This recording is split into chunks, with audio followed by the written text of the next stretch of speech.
Britishers यहाँ पर आए थे भारत के संसाधनों को लेने लूटने। अभी ऑक्सफैम की रिपोर्ट आई, उसमें बताया कि इतने ट्रिलियन डॉलर जो हैं वो हमसे लूट कर लेके गए थे। अब लूटने लाए हो तो आपको लुटेरे तैयार करने थे, और ऐसे लुटेरे जो शासकों के प्रति वफादार। तो आपको एक ऐसा सिस्टम डेवलप करना था जो अपने आकाओं के प्रति तो पूर्ण वफादार हो, लेकिन जिनके साथ मिलके उसे काम करना है उनके प्रति तो उसके अंदर नफरत हो। वो उन्हें समझे ही ये कि मैं राजा हूं और ये प्रजा है। तो हमारे जो नीति निर्धारक हैं, जो हमारे आज बैठ करके संविधान निर्माण की बात कर रहे हैं, संसद में कानून की बात कर रहे हैं, वो तो खुद मैकाले सिस्टम से पढ़े हैं। तो वो हमारे लिए बेस्ट क्या प्रोड्यूस करेंगे? तो बदकिस्मती ये है कि हमें पैदा किया गया था बाबू बनाने के लिए, हम बाबू ही बनकर कंफर्टेबल हो गए। हमारे पूरे परिवेश ने रोजगार के नाम पर हमारी इतनी बड़ी कंडीशनिंग कर दी है कि भैया हो तो सरकारी बाबू हो, और नहीं तो तुम बेटा बेरोजगार ही कहलाओ। आज जो ये ट्रंप लपर लपर बात कर रहे हैं, ये ट्रंप कहां से थे? जर्मनी से। बाइडेन कहां से थे? आयरलैंड से। तो अमेरिका तो है ही माइग्रेंट्स की कंट्री जनाब। तो अमेरिका में दुनिया भर के जितने भी बुद्धिजीवी थे वो जाकर बस गए, समझे आप? वो बन गई फर्स्ट वर्ल्ड कंट्री। और देखो साहब, अमीरों के ना अपने टोटके होते हैं, वो अमीर ही रहना चाहते हैं। गरीबों को साथ में वो इस तरह तो रख सकते हैं कि ठीक है काम करो हमारा, लेकिन तुम सोचोगे कि बराबर स्ट्रेचर पर आकर बैठ जाओगे, हम जो तरीका लेकर आए थे वैसे तुम आ जाओगे, हमें बर्दाश्त नहीं है। कह रहे हैं कि वहां पर 144 साल के बाद जो मंथन हुआ उसमें 4 लोग पाए गए और वो 4 वो हीरे हैं, चिमटा वाले बाबा, IITian बाबा और सुंदर साध्वी और एक ममता कुलकर्णी। ये 4 वहां के अमृत निकले हैं। कैसे देख रहे हैं महाकुंभ को आप एक को भूल गए, एक मोनालिसा और खोज ली। मोनालिसा सुंदर आंखों वाली। सुंदर आंखों वाली। और उसकी थॉट में चाहे मैं कह रहा हूँ फ्रैक्शन ऑफ सेकंड भी ये बात आई है कि जो शून्य है वो शिव है। इसको फील करते हुए जब आप इस बात पर चले जाते हो कि वो हंस कैसे रहा है, कहीं ना कहीं वो प्रभावित नहीं होना चाह रहा है चीजों से। अदरवाइज वो इतना कल्चर्ड, वेल मैनर्ड इंस्टीट्यूट से पढ़ के निकला है, मुंबई जैसी जगह से बाहर निकला है, कनाडा जैसी जगह पे नौकरी आदमी किया हुआ है। उसे मत सिखाओ कि कपड़े कैसे पहनना है, हंसना कैसे है, बाल कैसे बड़े बनाने हैं, नाखून कितने बड़े रखने, वो जानता है भाई। अगर असल में जानना है कि आप कौन हैं, अपने आप को किसी बंद कमरे में पूरी सुविधाओं के साथ 24 घंटे रख कर देखिएगा, और फिर जो मन में विचार आपके आए उनसे विचार कीजिएगा कि क्या यार वाकई में मैं ऐसा हूं। हम देखे कि एक यूट्यूबर हैं, वो बॉडी शॉडी बनाते हैं, 75 डेज का चैलेंज लिए थे, हमारे ही नाम वाले अंकित करके हैं। तो मोदी जी उनको अपने स्वच्छता अभियान में साथ बुला लिए कि आइए भैया थोड़ा हमारे साथ झाड़ू लगवाइए। तो अब मोदी जी काहे बुला लिए? टीआरपी का खेल है ना जी, चल वो रहा है, और मोदी जी को पता है कि जो चल रहा है बस उसको बेचना है। प्रमोशन की दुनिया है जनाब। मोदी जी को पता था चंद्रयान 3 तो देखने आओगे ना, बस जैसे ही चंद्रयान 3 की लैंडिंग होगी, कैमरे वाले को बस बोल रखा है कि खट से हम पर शिफ्ट कर देना गुरु। तो जो 100 लाख व्यू चल रहे हैं लाइव, वो टक से देखेंगे, वाह मोदी जी वाह, आप भी थे वहां, आप भी थे वहां। ये आप ही के कालखंड में हुआ था। ये ब्रांडिंग और प्रमोशंस का दौर। अरे सर, हर आदमी इस बात के लिए मरा जा रहा है कि भाई फ्रेम में ले लो ना यार हमें। आप पढ़ाने लगी, हम अभी पढ़ाने लगे हैं अगर आपको कि भैया देखिए इकोनॉमिक सर्वे में ना इस बार 2 प्रमुख मुद्दों पर चर्चा हुई है। इसमें बताया गया कि इकोनॉमिक क्रॉलिंग है, और चाइना जो है वो पूरी दुनिया के प्रोडक्शन का 1/3 प्रोड्यूस कर रहा है अगले टॉप 10 कंट्रीज के सामने। आधी जनता भाग जाएगी आधे मिनट में। कहेंगे ये तो क्या क्लास, अरे ये क्या चल रहा है भाई, क्लास चाहिए मसाला। मसाला।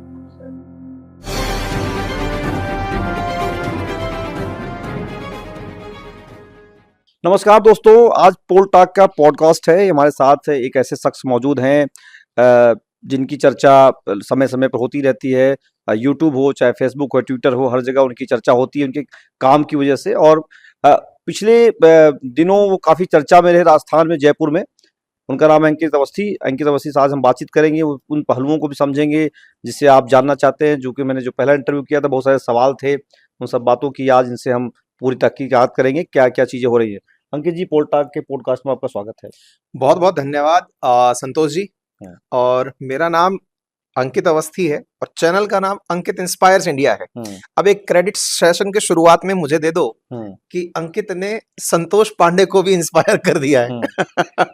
ये इसमें देखिए हमारी आपकी एक चीज बहुत ही कॉमन हो रही है कि हाँ, हमने यूट्यूब शुरू किया, डिजिटल की दुनिया में आया, फिर वहां से हमें नौकरी करनी पड़ी, फिर हम वापस आ गए। और आपने भी शुरू किया और फिर आप सरकारी जॉब में गए। वो आप बता रहे थे कि लोगों का ये कहना था कि आप पढ़ा तो रहे हो लेकिन आपने सरकारी जॉब करो तो समझो। फिर उस टेस्ट को भी आपने लिया और लेकर के फिर वापस हो गए, आप उस दुनिया में आ गए। तो इंस्पायरिंग रहा जिस दिन मैं आपसे पहले दिन मिला, तो मुझे ये बातचीत वाकया करके। मुझे बताना हाँ, चाहिए दर्शकों को हाँ, कि संतोष जी हमारा नौकरी छोड़ते ही इंटरव्यू करने हाँ, आए।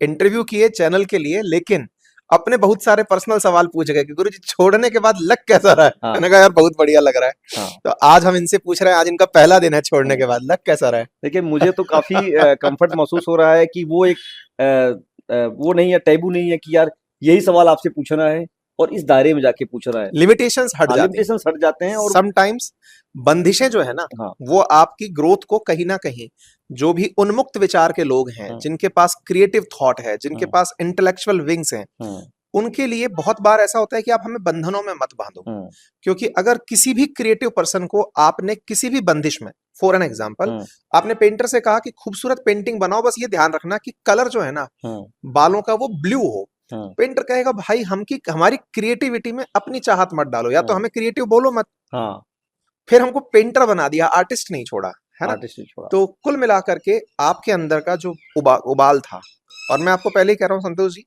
यात्रा बहुत अच्छी होने वाली है। बस समाज के उन लोगों से ही मिलते रहना जो इस यात्रा को अप्रिशिएट कर रहे हैं, अप्रिशिएट कर रहा क्योंकि समाज में कुछ इस तरह की लिमिटेशंस आ चुकी हैं जहां समाज के लोगों ने हर चीज को अपने हिसाब से फ्रेम में बांध दिया है। आप उस फ्रेम से बाहर जैसे ही जाते हैं ना, तो बहुत से लोगों को दिक्कतें होने लगती हैं, और वो चाहते हैं कि आप फ्रेम से बाहर गए तो जैसे बाड़े में बंधी हुई गाय भैंस थी ना, तो आप बाड़े से बाहर कैसे आ गए, चलो चलो चलो बाड़े में चलो। फिर आप कहते हो अरे भाई हम गाय भैंस नहीं थे, हम शेर थे, है, शेर थे। हम बाड़े के लिए बने ही नहीं थे, हम जंगल में घूमने के लिए बने थे। ये बार-बार ये चीज़ें होती रहेंगी और ये अलग-अलग जैसा आप बता रहे हैं। हाँ। अंकित जी, जब मैंने आपका पहले इंटरव्यू किया था हम्म, तो मैंने वो पहले दिन आपका महसूस भी किया था। हमारे कुछ ऐसे दोस्त थे जो उन्होंने देखा और उन्होंने कहा कि आपसे उन्होंने पढ़ाई की है, हम्म, बहुत पुराने आपसे संपर्क में हैं। पहली बार उन्होंने आपका वो इंटरव्यू देखा हम्म, कि इस तरीके का इंटरव्यू हो रहा है कि आपने जॉब क्यों छोड़ दी, हाँ, क्योंकि हमेशा आप उनको इंस्पायर करते रहे। ट्रू, उनका ये कहना था लोगों का कि आप जब कभी दोबारा मुलाकात हो तो उसको सवाल उनसे करिएगा। हम्म, फिर आप अब आ ही गए हैं, तो अपन दोनों साथी एक बिल्कुल प्लेटफार्म बिल्कुल। पे है। तो ये बताइए कि क्या चल रहा है, देश किस तरह जा रहा है, रोजगार की बात हो रही है। हमेशा जो युवा है जो पढ़ाई कर रहा है वो परेशानियों में जा रहा है। लोग कह रहे हैं कि युवा अपने ट्रैक पे नहीं है, युवा कह रहे सरकार ट्रैक पे नहीं है, रोजगार की तमाम परेशानियां हैं, आंदोलन उसी लिए हो रहे हैं। सब चीजों को अगर आपके नजरिए से देखें तो कैसे देख पा रहे हैं देखिए, मैं आपने बहुत अच्छा क्वेश्चन पूछा, और मैं शायद अपने आप को थोड़ा बहुत कुछ प्रतिशत तक आप? इस सवाल का सही जवाब देने वाला व्यक्ति मानता हूँ। हम्म, और वो इसलिए क्योंकि मैं टीचिंग प्रोफेशन में हूँ पिछले 10-15 सालों से। हम्म, टीचिंग के बीच में ही प्रशासनिक सेवाएं आई थी, उन्हें छोड़कर फिर से टीचिंग में उतर गया हूँ। हम्म, अब टीचिंग के तरीके बदल गए, सब्जेक्ट्स बदल गए, लेकिन टीचिंग अभी भी टीचिंग है। अर्थात मैं उस समाज का हिस्सा रहा हूं जिसने रोजगार के लिए बच्चों को तैयार होते देखा है, रोजगार में जाते देखा है, रोजगार जो लोगों की नजर में है खुद उसमें हम्म, जाकर देखा है, हम्म, और फिर वहां से बाहर की जर्नी देखी है। एंटरप्रेन्योर की भी जर्नी देख रहा हूं। हम्म, तो मैंने कई सारे रेफरेंसेस देख लिए, तो अनुभव देने के लिए मैं आपके पास आज उपलब्ध हूं। हम्म, तो चलिए अब इस अनुभव को सिलसिलेवार तरीके से शुरू करते हैं। हम्म, देखो, सबसे पहला जो जरूरी तथ्य है ना, हमारे देश को जब आप ऊपर से देखते हैं हम्म, तो राष्ट्रवाद इस समय के लिए देश की सबसे बड़ी पूंजी है, अभी इस समय। अभी की। क्योंकि 145 करोड़ लोगों को एक धागे में पिरो के रखने के लिए कुछ एक ही बिंदु हैं हम्म, जो आपको एक साथ यूनिफाइड कर रहे हैं। हम्म, और ये बहुत गहरी बात है संतोष जी। हम्म, आज हमारे देश में इतने तरह की डाइवर्सिटी है, हम दुनिया में एक लाइन बोलते हैं कि भारत विविधता में एकता का देश है। हम्म, लेकिन सही मायने में एकता जब आप ढूंढने निकलते हो ना कि किन किन बिंदुओं पर एकता है, तो आप बिंदु खत्म पाते हो, हर जगह एक बड़ा गैप दिखता है। गैप दिखाई देता है। आज आप और मैं हिंदी में बात कर रहे हैं, साउथ इंडियन हमें सुन ही नहीं पा रहा। आप और हम जिस विषय पर बात कर रहे हैं, एंटरप्रेन्योर स्टार्टअप वाले हमें सुन ही नहीं पाएंगे, उनकी जरूरत नहीं है, उनकी उनको जरूरत लगता है नहीं कुछ है। और आप करना और हम जिस तरह के गणवेश परिवेश से हैं, खूबसूरत लोग जो कि मॉडलिंग में है वो हमें नहीं देख पाएंगे। मतलब डाइवर्सिटी इतनी है कि हम हर किसी की विश को पूरा नहीं कर सकते। लेकिन साउथ इंडियन हो या नॉर्थ इंडियन हो, या फिर कोरा हो या काला हो, हिंदी हो या अंग्रेजी हो, सब में एक फीचर कॉमन क्या है? राष्ट्रवाद। तो देश में कॉमन फीचर तो है राष्ट्रवाद। तो आज देश की अच्छाई की बात करें तो राष्ट्रवाद पनपा है और हद दर्जे तक लोग इसको महसूस करते हैं। आज जब आप अंतरराष्ट्रीय संबंधों पर चर्चा सुनते हैं तो लोगों को सुनते हैं कि साहब देश का नाम अंतरराष्ट्रीय स्तर पर गर्व से लिया जा रहा है, ये राष्ट्रवाद की पहचान के रूप में काउंट लिया जा रहा है। इसमें खूब सारे क्रॉस आर्ग्यूमेंट है। देखो ऐसा हो गया, अमेरिका ने, ट्रंप ने लोग वापस भेज दिए, मोदी जी को नहीं बुलाया, ये तमाम तरह के आर्ग्यूमेंट्स देकर के लोग राष्ट्रवाद को काउंटर करने का प्रश्न करते रहते हैं। काय का राष्ट्रवाद? अब जब राष्ट्रवाद आपने एक तरफ से अपना हीरो बनाकर बिठा दिया, तो अब बात आती है कि सर राष्ट्र के अंदर आप मजबूत बनाने के पिलर्स किन्हें देखते हैं? राष्ट्रवाद तो हो गया कि मैं राष्ट्र चाहता हूं, टिकेगा। यस। जैसे आप कहते हैं कि भाई लोकतंत्र के 4 स्तंभ हैं, उसमें मीडिया को आप चौथा स्तंभ बोलते हैं। लेकिन जब आप राष्ट्र की बात करते हैं ना, तो आज का बजट भी अगर आप उठाकर देखें तो उसमें आप देखेंगे कि किसान, महिला, युवा, बेरोजगार, इनको ध्यान में रख करके बजट बनाया जा रहा है। मतलब सरकारें भी समझ रही हैं कि राष्ट्र में इनकी भूमिका बहुत मायने रखेगी। अगर ये मजबूत होंगे तो राष्ट्र मजबूत होगा। तो अब आती है दूसरी इंपॉर्टेंट बात कि हमने अंदर से स्पिरिचुअली तो ये ले लिया कि हमें राष्ट्र को महान बनाना है, लेकिन राष्ट्र को महान बनाने में पोषण तत्व क्या है? तो सवाल आता है कि सर युवाओं को मजबूत बनाना पड़ेगा। अब इसके अंदर हम ऊपर से नीचे आते हैं। आंसर थोड़ा लंबा होगा, इसको थोड़ा आप पूरी तरह चर्चा के साथ घुस रहे हैं। युवाओं को मजबूत बनाना होगा, महिलाओं को मजबूत बनाना होगा, कमजोर तबकों को सबल बनाना होगा। जब हम युवाओं पर पहुंचते हैं, अब आते हैं कि युवाओं को मजबूत कैसे बनाएं। बदकिस्मती रही कि जिस अंग्रेजी और मैकाले सिस्टम से हम लोग डेवलप होकर आए हैं, उस सिस्टम ने हमें बाबू बनने की ही शिक्षा दी थी। अच्छा, इसको मैं आसान करता हूं। कहते हैं कि अंग्रेज जब भारत आए थे तब संख्या में मात्र 72 थे। 72 की संख्या में आए लोगों ने इतने बड़े विशाल क्षेत्र पर राज किया। तो अब राज करने के लिए संभव तो नहीं है कि आप राज कर पाओ। इसको और आसान करता हूं। आज मुझे अंकित इंस्पायर इंडिया अगर चलाना है तो मुझे अपनी एक टीम रखनी होती है, लेकिन हर काम तो मैं नहीं कर सकता। तो मुझे जिन जिन की आवश्यकता है, भाई मुझे कंटेंट रिसर्च की आवश्यकता है, मुझे किसी और व्यक्ति की आवश्यकता है, तो मैं अपने हिसाब से उन्हें डेवलप करता हूं कि देखो रिसर्च ऐसे करनी होती है, एडिट ऐसे करना होता है, कंटेंट ऐसे बनाना होता है। मैंने अपने हिसाब से बनाया ना। अब मुझे देश चलाना है। ब्रिटिशर्स यहां पर आए थे भारत के संसाधनों को लेने, लूटने। अभी ऑक्सफैम की रिपोर्ट आई, उसमें बताया कि इतने ट्रिलियन डॉलर जो हैं वो हमसे लूट कर लेके गए थे। अब लूटने लाए हो तो आपको लुटेरे तैयार करने थे, और ऐसे लुटेरे जो शासकों के प्रति वफादार। तो आपको एक ऐसा सिस्टम डेवलप करना था जो अपने आकाओं के प्रति तो पूर्ण वफादार हो, लेकिन जिनके साथ मिलके उसे काम करना है उनके प्रति तो उसके अंदर नफरत हो। वो उन्हें समझे ही ये कि मैं राजा हूं और ये प्रजा है। इसके लिए उन्होंने प्रशासनिक व्यवस्थाएं बनाई, पुलिस बनाई, एडमिनिस्ट्रेशन बनाया। ये जो आज आप आईएएस पीसीएस सुन रहे हैं, तब के चले आ रहे हैं, कार्नवेलिस टाइप के हैं ये हैं। पुलिस तब का चला आ रहा है। आप सोचिए आईपीसी, सीआरपीसी हम 1860 से लिए चल रहे हैं। इसका मतलब ये हुआ कि हमारे युवा जो आज है ना, असल में हम तो एजुकेशन सिस्टम में भी एजुकेशन नीति बदलने में टेंशन फील कर रहे हैं, क्योंकि नीति निर्माता खुद उस सिस्टम से पड़े हुए हैं। जब तक आप डिफरेंट टेस्ट नहीं लेंगे तब तक आप डिफरेंट प्रोड्यूस कैसे करेंगे, ये बताइए। तो हमारे जो नीति निर्धारक हैं, जो हमारे आज बैठ करके संविधान निर्माण की बात कर रहे हैं, संसद में कानून की बात कर रहे हैं, वो तो खुद मैकाले सिस्टम से पढ़े हैं। तो वो हमारे लिए बेस्ट क्या प्रोड्यूस करेंगे। तो बदकिस्मती ये है कि हमें पैदा किया गया था बाबू बनाने के लिए, हम बाबू ही बनकर कंफर्टेबल हो गए हैं। एक कंफर्ट जोन हो गया कि बाबू बन जाने पे चीजें बेहतर हो गई, बस परिवार चल रहा है, चीजें चल रही हैं। आप अच्छा ऐसे विचार कीजिए। मैं आपको बताता हूं, आज एक सरकारी कर्मचारी की समाज में इज्जत जो है वो किस बात की है। एक पहला कि भैया तुम्हारे अंदर एक राठौड़ी आ गई है कि तुम्हारी सब सुनेंगे यार, नंबर एक। दूसरा, सिस्टम का पार्ट बन गया, सिस्टम के पार्ट बन गए हो गुरु तुम। मतलब अच्छा, तुमसे लोग डरेंगे। आप वर्दी पहन लिए हो, तुमसे लोग डरेंगे यार। मैं ये जान रहा हूं कि मेरे ही लोग हैं, मेरा ही समाज है, मेरा ही देश है, डराना क्यों है? आप अपने बच्चे को डरा के रखते हैं क्या? नहीं। कौन माँ बाप ऐसा है जो अपने बच्चे को डरा के रखना चाहता है भाई? तो मैं अपने देश के लोगों को डरा के क्यों रखूं? लेकिन सामंतशाही सोच क्या थी? डरा के रखिए। अधिकारी अगर प्यार से हंस के बात कर ले तो अधिकारी नहीं मानते।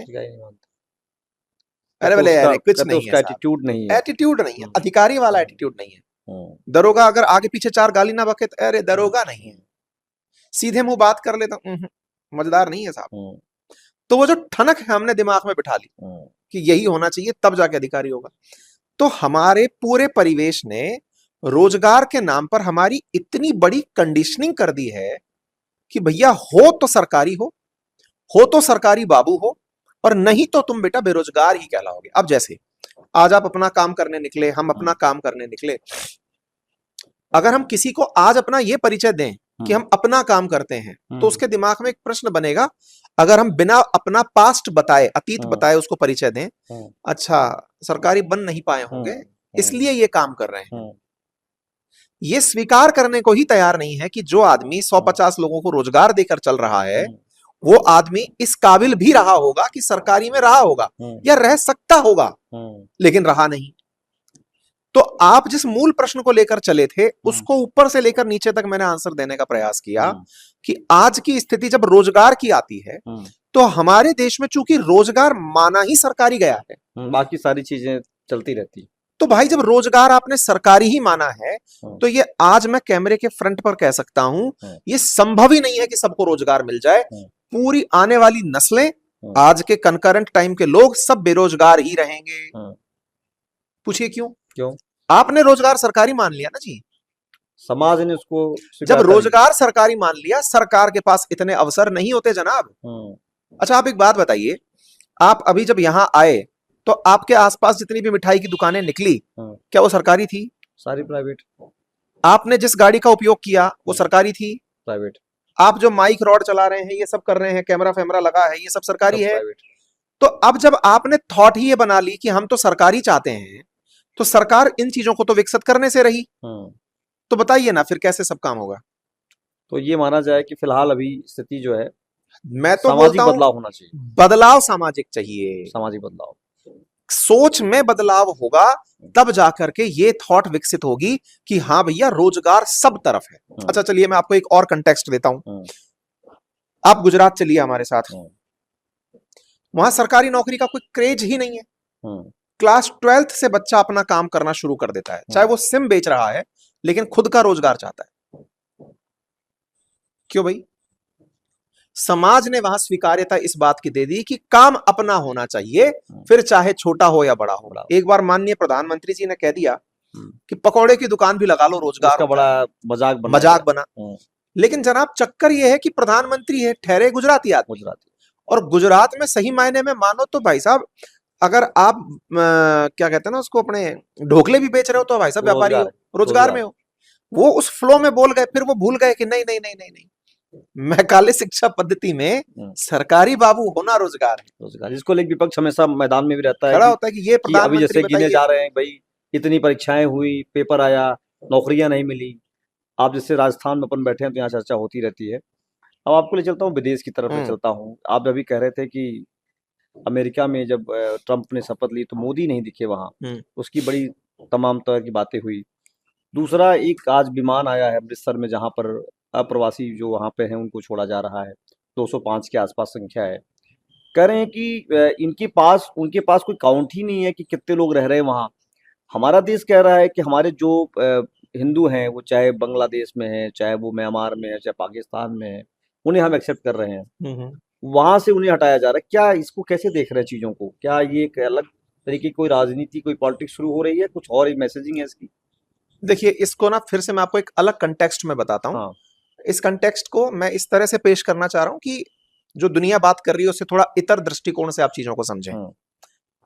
पहले अमेरिका समझते हैं, फिर आज की घटना पर लौट कर आएंगे। इस घटना का जवाब तो मैं तुरंत भी दे सकता हूं आपको। तुरंत एक लाइन का आंसर ये है कि हाँ साहब लोग आ गए हैं, अमृतसर लैंड हुए हैं, अवैध प्रवासी हैं, ट्रंप ने कहा था वो कर दिखाया है, खत्म हो गया मेरा आंसर। लेकिन अब मैं आपको थोड़ा हॉराइजन देता हूं, इसके पीछे की कहानी देता हूं। अमेरिका क्या है? जब आप अमेरिका के बारे में बात करें ना, तो बेहतर है कि पहले अमेरिका को समझें कि अमेरिका क्या है। आज शहर के जिस कॉलोनी में आप और हम बैठ के बात कर रहे हैं, आप चूंकि जयपुर से बिलोंग करते हैं, तो इस कॉलोनी का आपको महत्व भी पता होगा कि ये तुलनात्मक रूप से अन्य कॉलोनियों से थोड़ी प्रतिष्ठित कॉलोनी है, महंगी कॉलोनी है। महंगी और प्रतिष्ठित होने का अर्थ क्या है? अर्थ ये है कि इस कॉलोनी में समाज के कुछ महंगे लोगों ने आकर 2-4 घर खरीद लिए। वो रहते हैं यहाँ पर, वो यहाँ प्रतिष्ठित जो समाज के लोग हैं वो रहते हैं, और सरकार भी इस पर अपेक्षाकृत तरीके से ज्यादा ध्यान देती होगी। लाइट नहीं कटती होगी, पानी समय पे आता होगा, सिक्योरिटी ठीक होगी। एक शहर में ऐसी कॉलोनी ढूंढना कोई बड़ा टास्क नहीं है। किसी भी शहर का सबसे बड़ा जो अपने, आप उत्तर प्रदेश से बिलोंग करते हैं, मेरा लंबा समय उत्तर प्रदेश में बीता है, सबसे बड़ा जो रौला होता है ना, वो होता है सिविल लाइंस का। सिविल लाइंस में अगर विधायक हो गए, सिविल लाइंस में कमरा हो गया, अरे भाई सिविल लाइंस वाली बस मिल गई, बस रोडवेज जो से सिविल लाइंस डिपो, बस तो कहते हैं कि भाई सिविल लाइंस से आ रहे हैं, सिविल लाइंस से। नाम ही सिविल लाइंस इतना बड़ा है, तो सिविल लाइंस नाम भर से आदमी इतना गुमान पाल लेता है क्या सिविल लाइंस? सिविल लाइंस है कि समाज के, शहर के सबसे प्रबुद्ध वहां रह रहे हैं, वहां रहते हैं भाई। ISPCS जजेस कॉलोनी हो जाती है, जजेस कॉलोनी हो गई। अच्छा, अब जब आपने अपने किसी शहर में इस तरह के क्षेत्र को सुन लिया, अब आइए आप दिल्ली की यात्रा पर। दिल्ली में आजकल एक सरकाज़म है, लुटियंस दिल्ली। उधर जाके लोधी, चाणक्यपुरी, लोधी गार्डन, साउथ दिल्ली। अब मुझे ये बताइए, पूरे भारत का सबसे प्रतिष्ठित क्षेत्र जहां पे एम्बेसीज हैं दिल्ली में, वो है, प्रधानमंत्री आवास है, वो है, लोधी गार्डन वाला एरिया है, या लुटियंस दिल्ली जिसे आप कहते हैं। जब आप एक पूरे देश के अंदर सबसे क्रीम लोगों को तलाशने निकले, तो वो एक जगह मिले। ये भारत की बात है। अब अमेरिका पर चल रहे हैं। इस दुनिया के जितने भी दिमागधारी लोग थे, इंडिया के जितने भी टॉप बुद्धिजीवी लोग थे, वो सब अमेरिका पहुंच लिए। वो अमेरिका पहुंच लिए। तो अमेरिका देश नहीं है, पहले तो ये समझें आप। अमेरिका बना ही माइग्रेंट्स लोगों से एक कंट्री है। अब वहां माइग्रेंट 2 प्रकार से पहुंचे, एक वैध तरीके से, एक अवैध तरीके से। शुरुआत अवैध तरीके से ही हुई थी बाय द वे। ब्रिटिशर्स जब सबसे पहले गए थे तो अवैध बनकर गए थे, जब उन्होंने रेड इंडियंस को, वहां के जो नेटिव्स थे उनको हटाया। लेकिन वही जाकर वहां के ठेकेदार हो गए कि अब हम किसी को आने देंगे तो हमसे पूछ के आओ। तो उसके जीन में, जीनोमिक्स में तो अवैध ही है। लेकिन ठीक है, अब चूंकि हम ठेकेदार हैं यहाँ के, तो अब हम आने उनको देंगे जो हमसे पूछ के आएगा। उसको उन्होंने वीजा नाम दे दिया। वीजा लो और फिर आओ। हमारे देश से कुछ लोग अवैध तरीके से और कुछ लोग वैध तरीके से वहां पहुंचे। जो अवैध तरीके से पहुंचे वो थे जो वैध तरीके से नहीं जा पा रहे थे। सब क्या लेकिन ग्रेट थे। मैं इसमें एक लाइन जोड़ूंगा भाई साहब। इंटरेस्टिंग बात यह है कि जो अवैध तरीके से भी जा रहे थे ना, वो मूर्ख नहीं थे। आप पूछेंगे कैसे? भाई साहब, अवैध तरीके से जाने का जो खर्चा है ना अमेरिका, अवैध तरीके से जाने का खर्चा, वो भी 50 लाख से ऊपर है। आप मुझे ये बताइए कि इंडिया में 50 लाख रखने वाले लोग कितने हैं? जो 50 लाख दे दिए और भूल गए कि भाई अगर हम मर भी जाएं तो कोई बात नहीं, जाना है, क्यों जाना है। मतलब 50 लाख वाला भी तो आदमी है। आज आप भारत सरकार की जब बात करते हैं तो कहते हैं इतनी प्रतिशत जनता बिलो पॉवर्टी है, तो मतलब वो जो गया है वो बिलो पॉवर्टी तो नहीं था, लेकिन अमेरिकी शर्तों पर लागू नहीं हुआ था वो, इसलिए उसको अवैध तरीके से जाना पड़ा।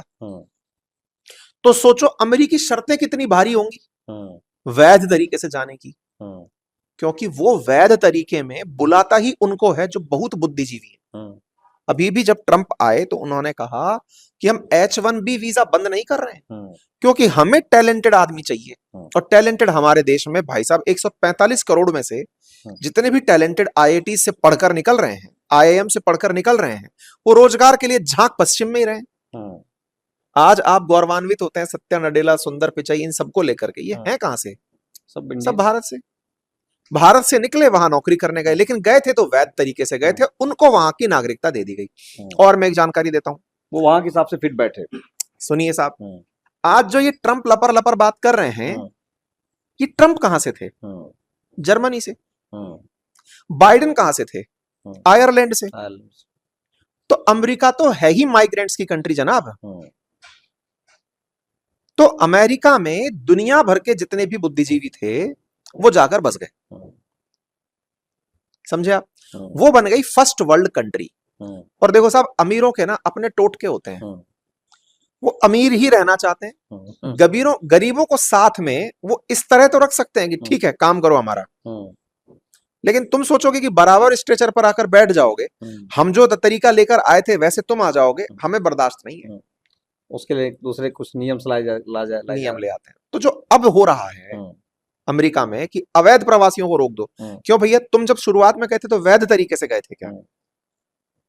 तुमने पूरी दुनिया में इतना चरस कर रखा है, इस कारण से दुनिया अवैध तरीके से वहां जा रही है, क्योंकि कष्ट तो पूरी दुनिया में अवैधों ने ही, ये जो अमेरिका जैसे देश है इन्होंने ही तो पैदा किए। आपने, अमेरिका ने पूरी दुनिया में जो अस्थिरता पैदा की, चाहे पाकिस्तान हो, अफगानिस्तान हो, भारत हो, बांग्लादेश हो, ये सब अमेरिका जनित ही तो मुसीबतें हैं। पहले आप दुनिया को परेशान करते हो, दुनिया परेशान होकर कहती है कि चलो प्रभु आप ही ने परेशान किया तो ले लो हमें अपने साथ। वो जब वहां पहुंचते, नहीं नहीं तुम अवैध हो। तो इसका क्या असर पड़ेगा?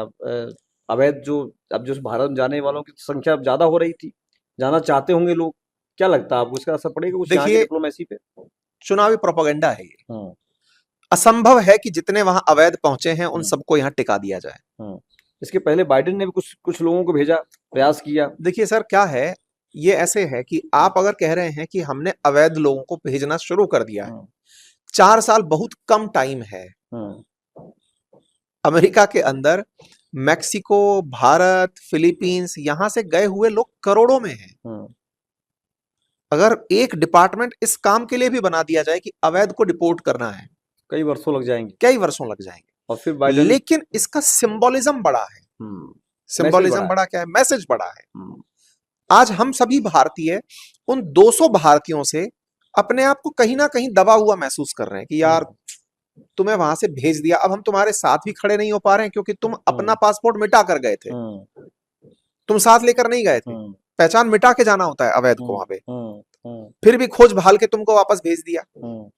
तो ऐसे में हम उनके साथ अफेक्शनेट भी नहीं हो पा रहे। क्या कागज नहीं दिखा पाए वहां इन लोगों ने? कागज वाला प्रचलन यहाँ भी चल रहा है, सीए वाला, एनआरसी का, टेक्निकली यही है। तो वहां भी कागज नहीं दिखा पाए, कागज नहीं दिखा पाए, इनके पास कागज नहीं। हाँ, ना यहाँ के ना वहां के। अब इनका क्या होगा? ऐसे लोग जब आएंगे संख्या में, कुछ नहीं सर, भारत तो वैसे भी देखिए, फिर वही बात है, भारत ने दुनिया को कभी कष्ट नहीं दिया ना।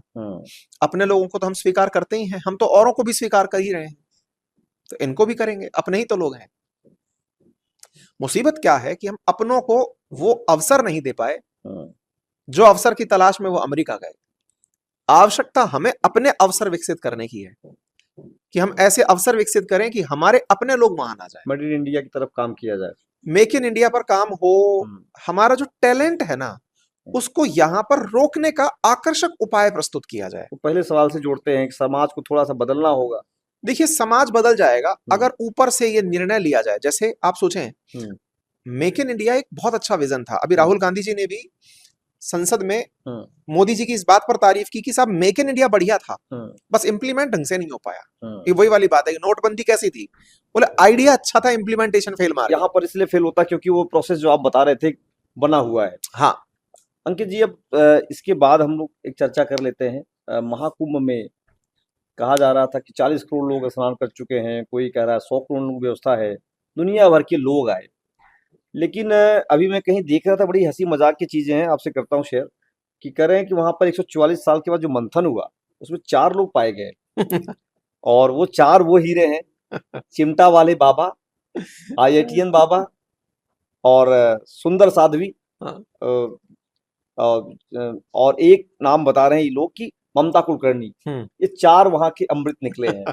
कैसे देख रहे हैं महाकुंभ को आप? देखिए, निश्चित ही कुंभ का आयोजन एक बहुत पवित्र आयोजन है और अपने सनातन की एक बहुत बड़ी आस्था उसके साथ जुड़ी है। सही मायने में रील की दुनिया में 145 करोड़ में से अगर 40 करोड़ वहां गए तो बचे रह गए जो 100 करोड़ पीछे थे ना, उनको ये 4 मिले। पहले आप ये समझे, बाकी जो 45 करोड़ गए थे ना, वो इनको देखने नहीं गए, वो तो अमृत ले लिए सर। तो अब अगर आप ये आंसर जानना चाहते हैं कि जो ये 4 निकल कर आए, ये 4 अपन लोगों के लिए निकल कर आए जो अब तक वहां नहीं गए। जो हमारे दर्शक वहां नहीं गए उनके लिए ये 4 है। वो जो वहां गए थे वो तो सही मायने में अमृत कुंड में डुबकी लगाकर आ गए। तो पहली बात, सब गए नहीं तो आपको तो ऐसा ही अमृत मिलेगा क्योंकि असल अमृत वहां था। ये तो हो गया लाइटर नोट पे आंसर। अब दूसरा जो बात है, ये उसी वाला वैसा आंसर तो नहीं है जैसे बाबा बागेश्वर धाम ने कहा कि जो गंगा किनारे डूबा, स्नान किया, मर गया, वो अमृत को प्राप्त हो गया। ये बिल्कुल वैसे है जैसे ना, हाँ, आपने बागेश्वर, शुरुआत में बागेश्वर बाबा ने एक लाइन बोली थी कि अगर मैं सही हूं तो मुझे आप करेक्ट करिएगा, और अगर मैं गलत हूं तो कि उन्होंने एक लाइन बोली थी कि अगर कोई यहाँ नहीं आएगा तो राष्ट्रवादी नहीं होगा, राष्ट्रवादी नहीं होगा, है ना। फिर उन्होंने कहा कि मर गया तो क्या हुआ, वो मोक्ष को प्राप्त हुआ, और इस पर काफी बवाल भी हुआ। देखिए, हर किसी बात के पक्ष और विपक्ष होते हैं। जब पक्ष को बहुत मजबूत रखना होता है तो आपको एक स्टैंड लेना होता है। आप सबका भला करके पक्ष नहीं ले सकते, आप भी अच्छे वो भी अच्छे, जाना पड़ेगा, तो फिर आपको एक तो स्टैंड लेना पड़ेगा। तो बागेश्वर बाबा जब कोई बयान देते हैं, वो क्या सोचते हैं, किस विचारधारा के हैं, किस तरह से सोचते हैं, मैं उस बारे में नहीं विचार कर रहा हूं। वो बोल ऐसा क्यों रहे हैं, मैं उसका आंसर दे सकता हूं, क्योंकि उन्हें इसी तरह के आंसर के लिए बिठाया गया है। वो ऐसा ही बोलें, ओवैसी ऐसा ही बोलें, उनकी ऑडियंस यही चाहती है। वो टीचर नहीं है ना, टीचर की नेचर है कि वो इसको भी अच्छा बोलेगा, वो उसको भी अच्छा बोलेगा, उसको समाज के अच्छे को ही तो निकाल के बाहर लाना है। सब टीचर नहीं है, इसीलिए हमने टीचर बनने का निर्णय लिया, अपना एक ग्रुप तैयार करना है भाई। उनके फैन फॉलोअर्स के लिए तो वो प्रसाद है भाई। जब वो कोई बात कर रहे हैं तो लोग सड़कों पर कैसे उतर के आएंगे, उस विचारधारा से आएंगे तो आएंगे। तो ये तो हुआ उनके बारे में। अब आपने जो दूसरा सवाल पूछा कि ये 4 ही रत्न निकल के वहां से आए, देखिए, एक बहुत बड़ी विचित्रता है जो हमको समझनी होगी। समाज ऑड को चुनता है। हमारे देश की इस समय की जो समय सामयिकी चल रही है ना, वो कुछ भी अगर डिफरेंट है, कुछ भी डिफरेंट है, वो सुपरस्टार है। आप एक को भूल गए, एक मोनालिसा और खोज लीजिए, मोनालिसा सुंदर आंखों वाली, सुंदर आंखों वाली, ठीक है। तो कुछ भी ऐसा जो अनयूजुअल है, वो इस समय की सुर्खी है, ठीक है। तो अनयूजुअल था एक ऐसे बाबा का, आईआईटीएन का बाबा बन जाना। अब बात हम थोड़ी देर पहले कर रहे थे कि आईआईटीएन अमेरिका जा रहे हैं, बोले कुंभ में पा गए। हाँ, वो अमेरिका से छोड़ के जॉब आए। बताइए, तो अगर कोई विकसित राष्ट्र से निकल करके यहां आ गया है तो भाई ये कैसे हो सकता है, इसलिए वो चर्चा का विषय बने। इंटरेस्टिंग बात क्या है, मैं आईआईटीएन बाबा को सुना भी, मैं खुद भी सुना, क्योंकि निश्चित ही मैं भी सोशल मीडिया के युग से ही प्रभावित हूं। उनकी बातों में मैंने कहीं ना कहीं कुछ कंटेंट भी पाया। एक तो होता है केवल टीआरपी बेस्ड काम कि तुम आईआईटीएन हो और इस तरह की दशा में हो इसलिए न्यूज बन गए, और एक है कि तुम आईआईटीएन हो और तुम साइंस को आध्यात्म से जोड़ने की बातें कर रहे हो। इन दोनों में बड़ा अंतर है। देखो क्या है, आज हमारे देश में बहुत ज्यादा चुनौती किस बात को मिली, जब भी कोई सनातन की या अध्यात्म की बातें करता है तो पढ़े लिखे लोग तार्किकता से उसे जोड़कर पूछते हैं, तर्क दो इस बात का कि शाम के बाद में बाल क्यों नहीं धोते, बाल क्यों नहीं सुखाते, झाड़ू क्यों नहीं लगाते। आप जब तर्क ढूंढने निकलते हो, उस व्यक्ति ने कहीं ना कहीं धर्म को तर्क से जोड़ते हुए बातें की, और लोगों को जो पसंद आई, क्योंकि मैंने जब उनके बहुत से वीडियोस देखे, क्योंकि सबसे पहले नजर जब वीडियोस में पड़ी हो कि हमारा काम पूरे टाइम न्यूज में ही रहने का है, देखने का है, मेरी भी नजरें वहां ठहरी और मैंने उनको सुना। हमारी मीडिया की नेचर है कि वो टीआरपी की लड़ाई में लगी रहती है, तो हर किसी को इंटरव्यू चाहिए, हर किसी को वो अमृत अपने साथ भी चाहिए। लेकिन जो डे 1 में जो उनका इंटरव्यू था, जो शायद न्यूज 18 ने उनका लिया था, उस इंटरव्यू के अंदर जो बात वो कर रहे थे वो बहुतों को प्रभावित की थी, और वो बात मैंने बहुत से इंटरव्यूज में और भी चेक करने का प्रयास किया, वहां भी निकल कर आई। तो कंटेंट के बिना तो नहीं था वो आदमी। ये तो मेरी अपनी अब तक की अनुभव है, बाद में वो क्या निकलता है मुझे नहीं पता। बहुत से लोगों ने कहा नशे में रहता है, आज तक भी। मैंने कल परसों भी उनका एक चैनल है, पता नहीं नाम तो मैं मिस कर रहा हूं, उस पर उनका एक लंबा 1.5 घंटे का पॉडकास्ट था, मैं उसको भी सुना। उनकी एक जो हंसने की जो स्टाइल है उसकी बड़ी मिमिक्री हो रही है कि कुछ भी करके बोल देना। ऐसे समझिए जैसे ना, आपको लगता है सहजता होगी या सहजता के पीछे मेरा तर्क क्या है, उस व्यक्ति को जितना मैंने समझने का प्रयास किया है, जो शून्य है वो शिव है। ये लाइन बहुत गंभीर और गहरी, बहुत गंभीर है। बड़े बड़े अघोरी संत महात्मा असल में भगवान को समझने ही निकले हुए हैं कि प्रभु आप हो कौन। उस बालक ने अपने ज्ञान से, अपने संघर्ष से अगर ये पा लिया है ना, और उसकी थॉट में, चाहे मैं कह रहा हूं फ्रैक्शन ऑफ सेकंड भी ये बात आई है कि जो शून्य है वो शिव है, इसको फील करते हुए जब आप इस बात पर चले जाते हो कि वो हंस कैसे रहा है, कहीं ना कहीं वो प्रभावित नहीं होना चाह रहा है चीजों से। अदरवाइज वो इतना कल्चर्ड, वेल मैनर्ड इंस्टीट्यूट से पढ़ के निकला है, मुंबई जैसी जगह से बाहर निकला है, कनाडा जैसी जगह पे नौकरी आदमी किया हुआ है, उसे मत सिखाओ कि कपड़े कैसे पहनना है, हंसना कैसे है, बाल कैसे बड़े बनाने हैं, नाखून कितने बड़े रखने, वो जानता है भाई। आईआईटी में जब आप प्लेसमेंट में बैठते हो, उससे पहले आपको ग्रूम किया जाता है, ऐसे बैठना है, ऐसे उठना है, ये करना है, वो करना है, हमारा पार्ट हुआ है। मैं आईआईटी में प्लेसमेंट देने तक गया हूं, तो मुझे ये पता है कि उस आदमी को रहना, करना, बात करना सब आता है। बट आप क्या हो, और मैं आपसे बात करते समय अपने आप को बिना परिवर्तित किए बात कर रहा हूं, सोचिए ना उसने कितनी बड़ी जंग जीत ली। उसके अंदर और उसके बाहर अगर एक रूपता है, तो वह अपने मन के बहुत बड़े विकार से मुक्त हो चुका है। इस दुनिया में बहुत बड़ा संकट क्या जानते हैं आप? इंसान मानसिक रूप से जो है ना, सही मायने में वो दुनिया को दिखता नहीं है। इस समाज के सभी लोग जानवर ही हैं, बस समाज ने उनको ट्रेन करके किसी खांचे में बांट दिया है। अगर असल में जानना है कि आप कौन हैं, अपने आप को किसी बंद कमरे में पूरी सुविधाओं के साथ 24 घंटे रख कर देखिएगा, और फिर जो मन में विचार आपके आए उनसे विचार कीजिएगा कि क्या यार वाकई में मैं ऐसा हूं। आपके मन में जितने भी नकारात्मक भाव हैं, आपके अंदर वो व्यक्ति बाहर निकलने लगता है जिसको देख के आप डर जाएंगे कि यार मेरे दिमाग में थॉट आ भी कैसे सकता है। जब कोई नहीं देख रहा है तो जो आपका रूप निकल कर आ रहा है, आप समझ रहे हैं मेरी बात? लेकिन जब आप किसी के सामने आकर के भी वैसे ही हैं, ठीक है मैं अंदर भी ऐसा ही था और बाहर भी ऐसा हूं, मेरा मन कर रहा है कि मैं ऐसे ही हंसूंगा, मेरा मन कर रहा है कि मैं जो खाता हूं, जो पीता हूं, जहां उठता हूं, जहां बैठता हूं, आप मुझे जज करो, कर लो। आज हमने दर्शकों की मर्यादा का ख्याल रखते हुए, आपने भी आज बढ़िया शर्ट पहनी है, और आपकी सहूलियत के लिए कि कैमरे का फ्रेम अच्छा है, मैंने भी कपड़े पहन लिए, नहीं तो मैं ट्रैक में बैठा हुआ था। हम इस बाध्यता से बंधे हैं कि दर्शक हमें कैसे देखें। उसने अपने आप को बाध्यता से मुक्त कर दिया। हम डांस कर रहे हैं, नाच रहे हैं, अपनी सारी बातें कर रहे हैं। तो महाकुंभ का जो ये मंथन था, ये जो हम बात कर रहे हैं, कुछ लोग जब भगदड़ हुई उसके बाद बताना शुरू कर दिए, कह रहे हैं कि जब बारात लौटने लगती है घर से, तो जो बाराती बढ़िया व्यवस्था के पार्ट नहीं रहते हैं, जिनको खान पान ठीक नहीं मिला रहा होता है, वो भी उसकी बुराई शिकायत बाराती करना शुरू कर देते हैं। तो इस तरह चीजें भी आने लगी हैं। तो मिला जुला के आप क्या मानते हैं? दो पक्ष हैं सर। मैं मतलब देखिए, इसको क्योंकि अक्सर हम सभी लोग सेवा के उपयोग करता रहे हैं, सेवा दाता नहीं रहे, तो अक्सर सेवा दाता का जो दुख है ना, वो कभी उपयोगकर्ता को पता चलता ही नहीं है। आपकी मेरी शादी हो चुकी है, आपने भी घर में कुछ जिम्मेदारियां ऐसी निभाई होंगी कि घर में किसी बड़े आयोजन को आपने भी संपन्न कराया होगा। आप अपनी हैसियत से और क्षमताओं से परिपूर्ण होकर किसी काम को अंजाम देते हैं। मानते हैं इस बात को? एकदम पूरे, कोई कमी ना फिर रहे। भी फूफा नाराज हो जाते हैं। तो ये फूफा लोग हैं वहाँ। मैं ये नहीं कहूंगा। होता क्या है, मैं इसको दो पक्ष में बोलता हूं।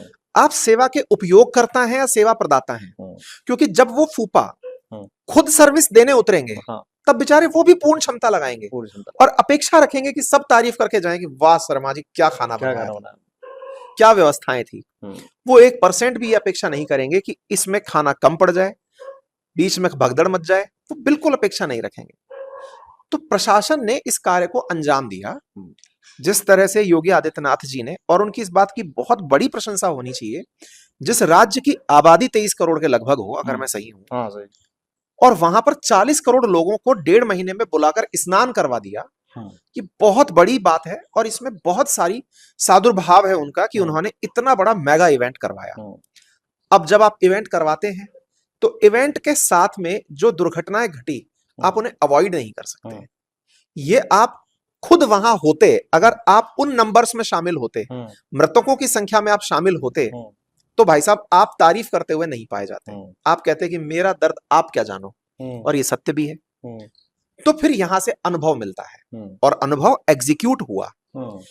मौनी अमावस्या को भगदड़ हुई, लेकिन वसंत पंचमी के दिन फिर से कम 2-3 करोड़ लोगों ने स्नान किया और बिना किसी बाधा के किया। इसका अर्थ क्या है? एग्जीक्यूशन में उस बात को समझा गया। पहले तक इस बात का पूर्व अनुमान ना होना यह प्रशासनिक विफलता हो सकती है, घटना हो जाएगी कि भाई ये सोचा ही नहीं गया था कि ऐसा हो जाएगा। और उसके बड़े कारणों में अगर आपने देखा हो तो वीआईपी कल्चर का होना बड़ा कारण लोगों ने निकाला कि सर ये वीआईपीओं को अलग से जो सुविधा दे रहे हैं, गाड़ियां जा रही हैं, घाट तक जा रही हैं, वीवीआईपी पास लगे हुई गाड़ियां जा रही हैं, इससे आम जनता को बहुत इनकन्वीनियंस हुई। इसका भी पूर्व ख्याल अगर रखा जाता तो निश्चित ही ये काम और बेहतर होता। और मैं आज आपको बताऊं, जिस दिन आपका वीडियो शूट हो रहा है, आज के दिन प्रधानमंत्री ने डुबकी लगाई है। उन्होंने इस पूरी प्रशासनिक व्यवस्था का एक बाईपास निकाला, जिसकी चर्चा उस दिन बहुत हुई कि इन लोगों को आगे लेकर जाया जाए, नदी से बिठा करके संगम नोज तक लाया जाए। और आज वैसा ही हुआ है। आज प्रधानमंत्री बोट से संगम नोज पहुंचे हैं, स्नान किए और वहां से निकल लिए, मेरी जानकारी के अनुसार। ये अर्थात इस पूरी व्यवस्था को समय के साथ साथ चीजें बेहतर होती चली जाती हैं। तो हमें यहाँ पे 2 लाइन कहनी होंगी, क्योंकि टीचर होने के नाते हम कह सकते हैं कि योगी जी ने वो काम कर दिखाया जिस काम को करने के लिए बहुत से लोग केवल सपना देखते हैं, तो इसके लिए उनका सादुर्भाव है। वहीं दूसरी ओर ये प्रशासनिक अनुभव भी जुड़ गया कि ऐसे बड़े आयोजन में आपको किसी बहुत बड़ी दुर्घटना का बहुत बड़े स्तर पर विचार करना होगा, और वो विचार इस दुर्घटना से केवल आग लगाने लगने, तो उसके बाहर भी सोचना पड़ेगा। और आने वाले समय में हम मानते हैं कि ऐसी दुर्घटनाएं फिर कभी नहीं होंगी। और जो शोक संतप्त परिवार है, पूरा भारत, साधु संत क्षुब्ध हुए। मुझे उस दिन इतना मतलब दुख तो था इस बात का, लेकिन सर एक अंदर से सांत्वना इस बात की भी थी कि मौनी अमावस्या जैसे खास दिन, जिस दिन ये माना गया था अखाड़ों ने अपना स्नान रोक दिया, अखाड़ों ने स्नान, मैं आपको बोल रहा हूँ, उस समय मेरे रोंगटे खड़े हो रहे हैं। जिनको देखने लोग जाते हैं, सर आप समझें, 144 साल का इंतजार हो सकता है वहां पे भी बहुत से संतों ने किया हो। भाई हम तो गृहस्थ में हैं, लेकिन बहुत से संत ऐसे भी रहे होंगे जिन्होंने इस दिन का इंतजार किया होगा। उनकी तपस्या होगी कि मैं सुबह सुबह जाकर स्नान करूंगा। घटना के बाद उन्होंने अपने, लेकिन सर सोचें कि असली संत वही जिसने समाज के लिए कि भाई मैं मेरे सुख को चलो यहां त्याग करता हूं, क्या पता ईश्वर को मेरा ये तप मंजूर हो। मैं मतलब हैरान था सर, और उस दिन मेरी आंखों में आंसू थे इस बात को लेकर के कि सही मायने में अगर तप जानना है ना तो इन संतों से जाने। उन सब संतों को कैमरे पे जगह नहीं मिली सर, और वो कैमरे के लिए कभी संत बने भी नहीं। और उन्होंने इस काम को करके दिखाया। और फिर देखिए, जब सब कुछ सेटल हो गया, तब उन्होंने कहा ठीक है अब हम स्नान करने जाते हैं। 2:30 बजे के बाद वो दोपहर में स्नान करने निकले, तय किया गया, जहां वो लोग सुबह 2 बजे स्नान करने वाले लोग। तो नमन है, और भगवान ने इसको देवभूमि भारत को शायद इसीलिए बनाया है सर। एक अब तमाम सारे सवाल जवाब अपने चल रहे हैं, लेकिन एक सवाल ये है कि समाज को कैसे देख पा रहे हैं। लोग कह रहे हैं कि सामाजिक जो मुद्दे थे, जो प्रमुख मुद्दे थे, वो गौड़ हो गए। जो मुद्दे थे ही नहीं, मुद्दों में आ गए, इसलिए समाज में बहुत सारी विकृतियां, बहुत सारी चीजें होती चली जा रही हैं। उसका कोई सलूशन नहीं है, ना सरकार के पास ना समाज के पास। क्या वजह मानते, कहाँ से चीजें डाइवर्ट की जा रही हैं, कहाँ से चीजें चलाई जा रही हैं, कौन इसका कंट्रोल करता है, क्या मानते हैं आप इसके पीछे? अच्छा, आपको क्या लगता है, हमें कोई गवर्न करता है या हम ऑटो गवर्न है? पहले इस प्रश्न के खोज की तरफ निकलते हैं। हमें कोई गवर्न करता है, मेरा तात्पर्य इस बात से क्या है, कई बार हम लोग ना दोषारोपण इस तरह से कर रहे होते हैं कि मीडिया हमें वो दिखा रहा है, सरकार हमें वो बातें कर रही है, हमारी ये जरूरत नहीं थी, सरकार ने इस तरह की बातें कर दी। सर मैं उल्टा बोलता हूं इसका। अगेन मैं वही कह रहा हूं कि सेवादाता और सेवा यूजर, जब दाता के रूप में आप चीजें सुनते हैं ना, तो आप इसका आंसर भी पा जाएंगे। सर आपको पता है, एक नेता है ना, उससे संघर्षशील व्यक्ति इस समाज में कोई नहीं है। आप पत्रकार रहे हैं, आपको सही मायने में पता है कि नेता का संघर्ष अल्टीमेट स्तर पर होता है। घर फूंक के तमाशा देखना है वहीं, लेकिन जनता को चूंकि नेता का वो फेज देखने का अवसर ही नहीं मिला। उसने नेता को सुना है तो कभी भ्रष्टाचार में सुना है, अपोजिशन के रूप में सुना है, सत्ता पक्ष में सुना है, तो पिक्चरों ने एक ऐसी इमेज बना दी कि नेता जैसा गंदा आदमी कोई होता ही नहीं। ग्लैमरस पार्ट देखा है इन्होंने, ग्लैमर देखा है या फिर गंदा देखा है, तो माना जाता है कि नहीं, नेता मतलब काम सबको नेता से कराना है, लेकिन नहीं साहब। अब हम नेता के ही साथ एक लाइन और जोड़ते हैं, नेता का संघर्ष कोई अगर जान ले तो नेता की रेस्पेक्ट करना वो स्वतः ही शुरू कर दे। हम लोग कॉम्पिटिटिव एग्जाम्स की तैयारी कराते हैं सर, यूपीएससी की तैयारी में मुश्किल से अगर कोई व्यक्ति 2 से 3 साल झोंक के तैयारी कर लेना, तो उसकी पूरी जिंदगी ऐसे कटती है 5 एक बीघा का तो घर ही मिलता है कम से कम, हम्म, और मतलब हर डिपार्टमेंट का मुखिया बनकर आपको रहना है, और हम्म, क्या नहीं सुविधाएं आप भोगेंगे। 2-3 साल के मेहनत में पूरी जिंदगी सेट। और विधायक जी की 5 साल की जिंदगी के लिए पूरी बचपन से लेकर के 5 साल तक की जर्नी, और 5 साल बाद क्या होगा इसका कोई तय नहीं है। कोई तय नहीं। और उस 5 साल में भी वो कर पाएंगे जिसके लिए उन्होंने संघर्ष किया, वो भी तय नहीं है। हाँ, कई विधायक तो गाड़ी लेते हैं, ईएमआई भरते हैं, भर ही नहीं पाते, गाड़ी खींच बस। जाती है। अर्थात समाज के अंदर परिप्रेक्ष्य पहला तो ये बनकर आता है कि हम जिस नजरिए से चीजों को देख रहे हैं, अब उस नजरिए में दूसरा बात आता है कि समाज को दिया जो जा रहा है, अब उल्टा करते हैं। नेताजी से पूछते हैं कि नेताजी आपने इतना संघर्ष किया, बात आप फिर भी हिंदू मुस्लिम की किए, धर्म के नाम पर संघर्ष कराए, हिंदुस्तान पाकिस्तान कर रहे हैं, इस तरह की बातें बोल रहे हैं कि पता चल रहा है कि आप विवाद में आ गए। अरे तो भैया उस नेता ने संघर्ष करके आपके सामने कई बार अच्छी बातें करने का भी सोचा, आप सुनने ही नहीं आए। सुनना नहीं है। अभी मैं और आप जो बात कर रहे हैं इसमें आप ज्ञान की बातें करते रहिए, आप पढ़ाने लगी, हम अभी पढ़ाने लगे हैं अगर आपको कि भैया देखिए इकोनॉमिक सर्वे में ना इस बार 2 प्रमुख मुद्दों पर चर्चा हुई है। इसमें बताया गया कि इकोनॉमिक क्रॉलिंग है, और चाइना जो है वो पूरी दुनिया के प्रोडक्शन का 1/3 प्रोड्यूस कर रहा है अगले टॉप 10 कंट्रीज के सामने। आधी जनता भाग जाएगी आधी मिनट में। हाँ, वो कहेंगे ये तो क्या क्लास अरे ये क्या चल रहा है भाई, क्लास चाहिए मसाला। मसाला। और सर जब आप सेवा प्रदाता होते हैं ना, तो सेवा प्रदाता को ये देखना होता है कस्टमर चाह क्या रहा है। बरखा दत्त जी का हाल ही में एक दैनिक भास्कर में इंटरव्यू छपा, उस दिन मैं उनकी मनोदशा देख करके मन ही मन बड़ा खुश हुआ। मैंने कहा कि आज शायद ये इस बात को समझ पा रही है कि दुनिया कैसे चल रही है। क्यों खुश हुआ? खुश होना कहिए या फिर मन में हंसना कहिए, बरखा दत्त जी कह रही है कि मजबूरी है कि दुनिया जो चाह रही है हमें वैसा कंटेंट देना पड़ रहा है, हम अपनी मर्जी चल ही नहीं पा रहे हैं।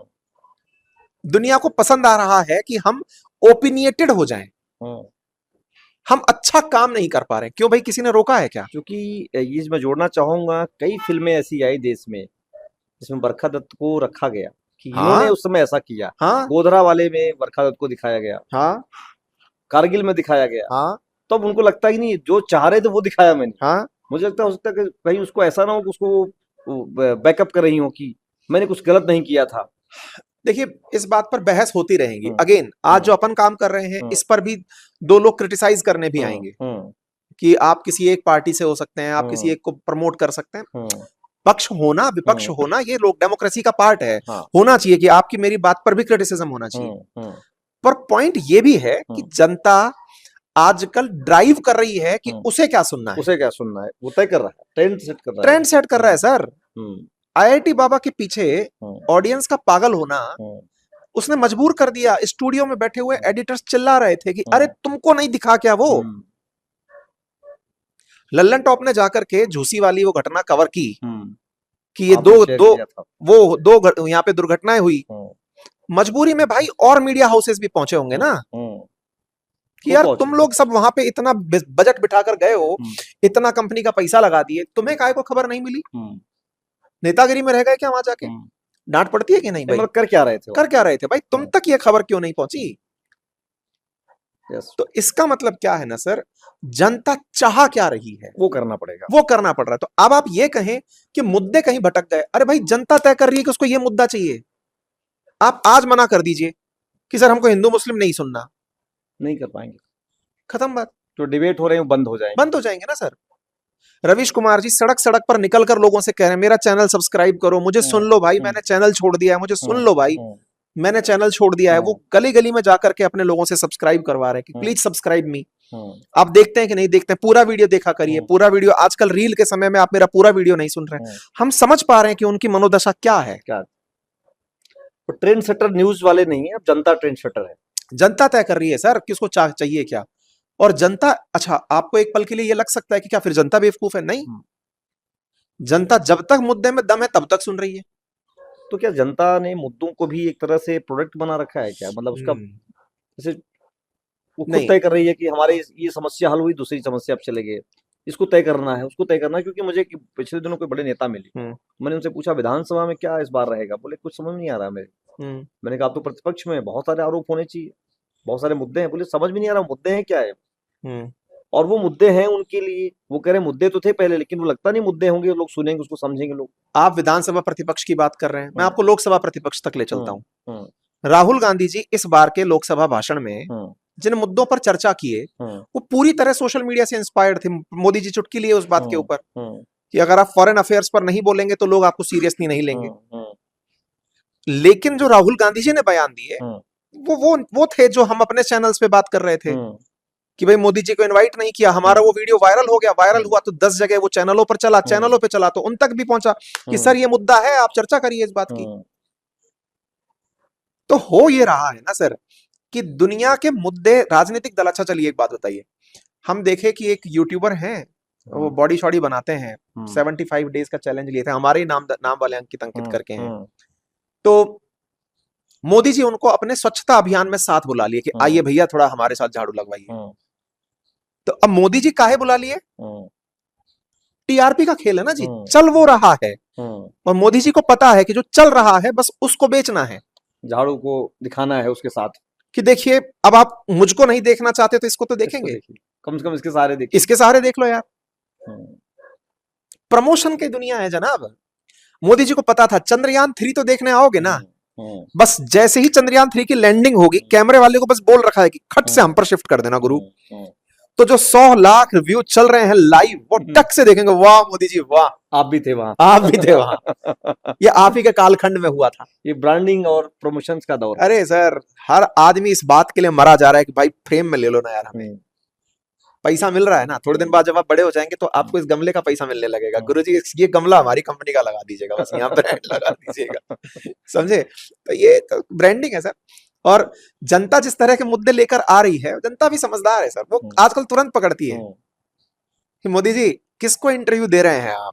पॉडकास्ट का जमाना, पॉडकास्ट का जमाना है, मोदी जी इंटरव्यू दे रहे हैं, चैनलों को छोड़ दिया। अच्छा अभी क्या हुआ, मोदी जी इंटरव्यू दिए हैं, जीरोधा के वो हैं, तो लोग पहले खोजे कि यार इस आदमी के पास तो मिलियन एक सब्सक्राइबर हैं, इससे बड़े बड़े पॉडकास्टर देश में बैठे हैं, बढ़िया डिस्ट्रीब्यूशन लेके बैठे हैं, तो ऐसा क्यों? फिर लोग खोजे कि भाई साहब इसकी पॉकेट बड़ी है, ये यूनिकॉर्न कंपनी का मालिक है। अब ऐसे में मोदी जी पता नहीं और किस तरीके से उसको प्रमोट किए होंगे, लेकिन मोदी जी चूज किए हैं तो हो सकता है इंटेलेक्चुअल लोगों में अपने आप को प्रमोट किए हों कि देखो भाई पढ़े लिखे लोग भी हमें पॉडकास्ट में लेते हैं। तो अंकित अवस्थी की इच्छा है क्या किया जाए, कभी मोदी जी को भी पॉडकास्ट किया जाए? अच्छा ये बताइए किसकी इच्छा नहीं होगी? आपकी कब हो रही है कि भाई? देखिए इसको ना थोड़ा सा इस तरह से करते हैं, अगर मेरा पूरा काम पूर्णकालिक काम होता यही तो मैं निश्चित इसके लिए प्रयासरत होता। मेरा पूर्णकालिक कार्य ये नहीं है, मेरा पूर्णकालिक कार्य है जो मैं करता हूं, जियोपॉलिटिकली लोगों को अपडेट रखना, और वो हम बहुत अच्छे से रखते हैं। एजुकेशनल कंटेंट लोगों तक ले जाना, वो हम बहुत अच्छे से ले जाते हैं। समय की मर्यादा इतनी हो गई है कि आप जो कर रहे हैं उससे अतिरेक में जाकर के कुछ और करने की क्षमताएं विकसित नहीं कर पाते हैं। निश्चित ही मैं मोदी जी का क्या, मैं राहुल गांधी जी का, अखिलेश यादव जी का, ममता बनर्जी जी का, जिनको दुनिया सुन रही है, मैं क्यों नहीं? भाई अल्टीमेटली मैं भी सोशल मीडिया युग का प्रोडक्ट हूं ना, मैं भी चाहूंगा कि उन सबके इंटरव्यूज आए और वो मेरे माध्यम से मेरे सवाल जो मेरी ऑडियंस तक मुझने पहुंचाए हैं उन ऑडियंस के सवालों को मैं उनसे पूछूं, तो इसमें कोई गुरेज तो नहीं है। तो अंकित जी आज आपने मुझे खूब समय दिया और जियोपॉलिटिकली जो लोगों का आपने अपडेट किया, अमेरिका से लेके प्रयागराज से जयपुर सिविल लाइंस वाला जो वाकया आपने सुनाया, वाकई बहुत दिनों बाद मुझे खुद सुनने को मिला। जैसे राजस्थान जयपुर में सिविल लाइंस में सब कुछ शिफ्ट है, बिल्कुल CM house, deputy CM house, Raj Bhavan, सारी चीजें हैं। तो इससे लोग थोड़ा सा अपने आप कनेक्ट करते हैं पुरानी चीजों को लेकर के। जैसे आप कह रहे थे कि लैंड मैकाले की जो शिक्षा थी, लोग कहते हैं कि मैं इंग्लिश मीडियम से पढ़ के आया हूँ, हम लोग तो वही कहते हैं हम पेड़ के नीचे वाले से पढ़ के आए हैं, कोई शिशु मंदिर से पढ़ के आया, लेकिन वो कहते हैं मैं कॉन्वेंट से पढ़ के आया हूँ, उसका एक अपना अलग इम्पैक्ट हम लोगों के बीच में भी दिखता था। तो ये थे हमारे साथ अंकित जी, और अंकित जी बहुत बढ़िया बातचीत हुई। अब अगली बार हमारे साथ कोई और एक नए शख्स होंगे जिनसे हम हमारी आप सबसे गुजारिश है कि संतोष जी को खूब सारा प्यार दें, और जो लोग भी खुद का काम करने निकले हैं उन सबके हाथ मजबूत हों। बस इसी प्रेरणा के साथ अभी के लिए इतना ही। हमारे जितने भी व्यूअर्स हमें सुन रहे हैं जहां तहां भी, आप इन्हें सब्सक्राइब करें और बेहतर तरीके से ये ग्रो करें, यही शुभकामना है। धन्यवाद अंकित जी। अगली बार हमारे साथ कोई और एक ऐसे बड़ी शख्सियत होगी, हालांकि शख्सियत अभी हम लोग यही बात कर रहे थे जिसको समाज सुनना चाह रहा है, जिसको लोग देखना चाह रहे हैं, अंकित जी की बहुत बड़ी फैन फॉलोइंग है। हमने पहला इंटरव्यू किया, हमारे पास बहुत सारे फ़ोन आए, व्हाट्सएप पे अलग से मैसेज आए कि आप जाइएगा, 3 सवालों को ज़रूर करिएगा। तो आज अंकित जी हमारे साथ थे, मौजूद थे और खूब इन्होंने तमाम सारे सवालों का जवाब दिया है और तरीके से दिया है जो आपको सुनना था। तो देखते रहिए पोल टॉक। अगली बार हम किसी और शख्स के साथ पॉडकास्ट लेकर के आएँगे और उसमें इसी तरीके के तमाम सारे सवाल होंगे जिनका जवाब उनसे हम लेंगे।